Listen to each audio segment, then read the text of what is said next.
Sir ఒక 50 మందిని చంపేగానే media, ప్రభుత్వం, ప్రజలు అదేదో పెద్ద అనుభవం పడ్డ టల్లకల్లం అయిపోయారే.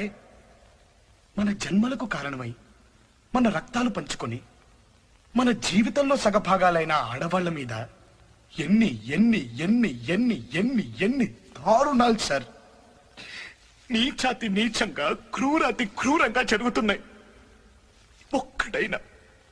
ఒక్కడైనా సార్ పట్టించుకున్నాడా, ప్రశ్నించాడా, నిలదీశాడా, పోనీ ఆపే ప్రయత్నమైనా చేశాడా? అసలేం జరుగుతుంది మన దేశంలో? మన అమ్మలు, మన అక్కలు, మన చెల్లెళ్ళు, మన కూతుళ్ళు బయటికి వెళ్తే తిరిగి వచ్చేంత వరకు ఎందుకు సార్ భయంగా ఉంటున్నావు?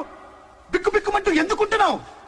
అరే వాళ్ళెవరో అడవుల్లోకి బాంబులు మచ్చలేదా ఎడారుల్లోకి వెళ్ళిపోతున్నారా? అరే మనలాంటి మనుషుల మధ్యకే కదా సార్ వెళ్ళేది.